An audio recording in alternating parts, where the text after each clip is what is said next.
So thank you, César, very much for your time to join Top Investor Talks. Told Bloomberg now that you are underweight Chinese equities. So what is your position now?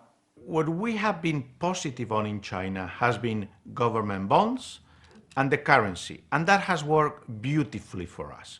I think today, with US treasuries close to 2.8%, same level as Chinese bonds, that bond market call on China, which was one of the few things that diversify portfolio, the Chinese government bonds, that has worked very well for us.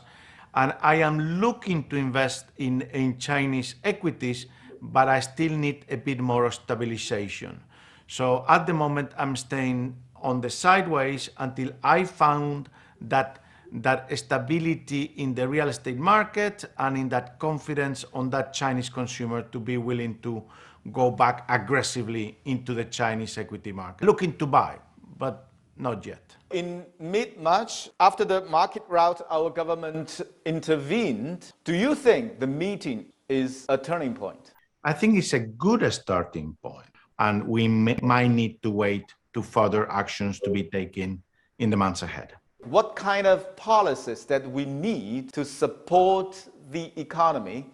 Yeah, if you look at that better number than expected in Q1, you could see that March was starting to show some deceleration, and Q2 is going to be probably even weaker. So on a quarter over quarter, Q2 might be even weaker than that. Our expectations is for a lower number, and both monetary and fiscal stimulus will need to take place. And more importantly, we need to bring back confidence to that consumer so it can help that growth of China in the months ahead. That consumer confidence is the one that is going to make it or break it, and we need a lot of that, bring that confidence back to that Chinese consumer. What kind of policies do you think that we need to bring the confidence back? You need more transparency so people are confident in investing in businesses, in small businesses.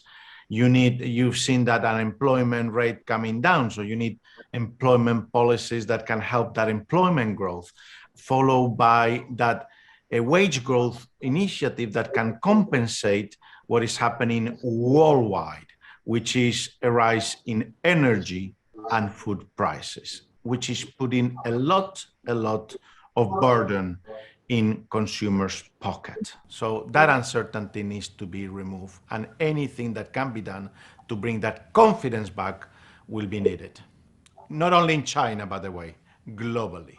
And in that mid-March meeting, the meeting says we should speed up and quickly complete the ratification of the country's big tech platforms while making sure policies are transparent, clear. What is your take on Chinese tech sectors now? The tech sector is a growth sector. What you just read is a great statement to set the base and the rules of the game. But as an international investor, I need a lead, or I know to know the rules of the game in order to be able to invest. Another issue is the listing of the US, and I think this is a very interesting one that we're watching very closely. So probably online gaming, travel, leisure will be more likely to continue to be that dual listing. So we are positive in some tech companies, preferably listing in Hong Kong, and very importantly, I want cash flow generating companies. So within tech, I want cash flow generating companies, together with another big theme from us, which has been pricing power companies in this inflationary environment that we live today. But in terms of equities, what kind of sectors do you like? What is happening in China? We know that the population is not growing up as much as we want. So what is happening with wage growth going higher? So we are big believers of the automation process in the manufacturing sectors, more robots, more value added. So all of that is a big theme in our portfolios. We also are big believers of the commitment on China to the net zero by 2060. The whole world needs to invest in that. So anything that help us that transmission to get a cleaner and a better world we will be willing to invest. The equity is down and the bond market is down. So where is the shelter as an investor? What is the play here? Yeah, as I said, it's some of real assets. We've been hiding owning some gold positions, some commodity equities in our portfolios. We've been having also some gold, some Chinese bonds. But yeah, there's not that many assets that can really diversify in a world where equities and bonds go down at the same time. Currencies is the other thing that we've been playing. So, for example, in the case of the Ukrainian war, one country that will benefit from all of this will be Norway, as it will be one of the alternative sources of energy. So the Norwegian krona has been strengthening, and we've been allocating some money to what we call some of these commodity currencies as an alternative to generate some performance. You know, the Fed is turning more hawkish. Do you believe that the US economy is solid enough to absorb this kind of tightening? Historically, the economy was very, very sensitive to rates going higher. But that US consumer has plenty of cash. It's not leveraged at all. It has more than 2 trillion of cash sitting on the sidelines. So as long as that US consumer has a job, can change jobs, at the moment there is 1.7 jobs per unemployed person, as long as there's jobs and there's wage growth and it has that savings, moving rates might not affect consumption as much as people fear.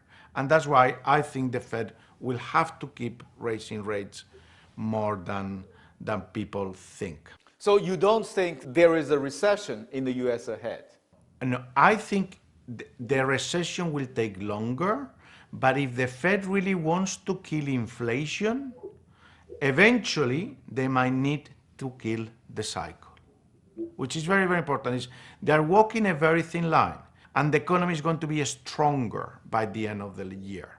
And then the Fed will have, if they really want to tackle inflation, they will need to continue to raise rates and kill the cycle. But I'm talking 2023, not this year. But I think the likelihood of the Fed being forced to kill the cycle is going up by the day. How about Europe? You know, the Europe seems much, much more vulnerable than the US. Europe was going to grow before the war at 4.5%. When Europe normally grows 1.5. So 4.5 is huge. We just came from lockdown. We have never recovered from COVID. So we're starting to move up. So the growth was going to, can it go into recession? If the war continues, if Europe shuts down the gas supply from Russia, the gas price and oil price will go higher, food prices, and that can bring confidence, going back again to the confidence of that European consumer, and that can bring the cycle down. That is the risk for Europe. That's why how the Ukrainian conflict gets solved is crucial to making that call. I think the probability of that has gone significantly. Finally, let's talk something about your company, Pictet.